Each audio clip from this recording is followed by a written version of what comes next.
जैसा कि हमने लास्ट सीन में देखा था, सैन उसे कोऑपरेट करने के लिए बोलता है। उसे बोलता है कि ऐसे दिखाओ जैसे तुम स्ट्रगल कर रही हो। याओ को तो कुछ समझ में ही नहीं आता और सैन उससे दूर हो जाता है। याओ कुछ समझ नहीं पाती। याओ उसे बोलती है कि पहले तुम यहाँ से हटो। उससे पहले ही सैन उसे चुप रहने का इशारा करता है और बोलता है कि जोर जोर से चिल्लाओ।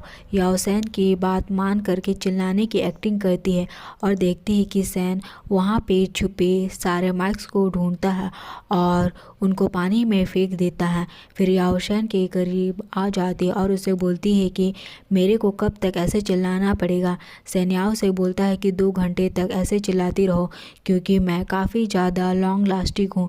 फिर याओ से बोलता है कि तुमने जो पानी पिया था उसमें मेडिसिन था। फिर वो याओ को पकड़ करके वॉशरूम ले जाता है। फिर वो याओ को अपने हाथों से शावर देने लगता है और उससे पूछता है कि क्या अब तुम्हारे ऊपर मेडिसिन का असर कम हुआ।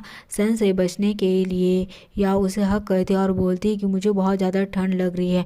पर तभी सैन उसे बैक हक करके उसके दोनों हाथों को पकड़ लेता है। फिर वो याओ से बोलता है अगर कोई लड़की मेरे साथ इस तरीके से करे तो मैं तो बहुत ही ज़्यादा यूजलेस हो जाता हूँ और जानबूझ करके उसको परेशान करने लगता है। तब याओ भी उसके हाथों पे काट लेती है और वहाँ से भाग जाती है।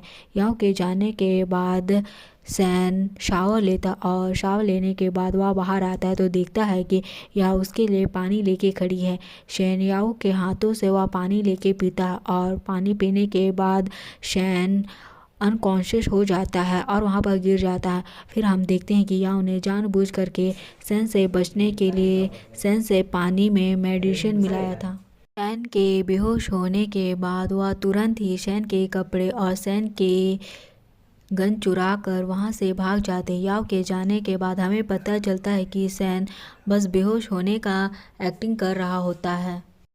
अगर आपको आगे जानना है कि होता क्या है तो प्लीज़ मेरे चैनल को सब्सक्राइब कीजिए।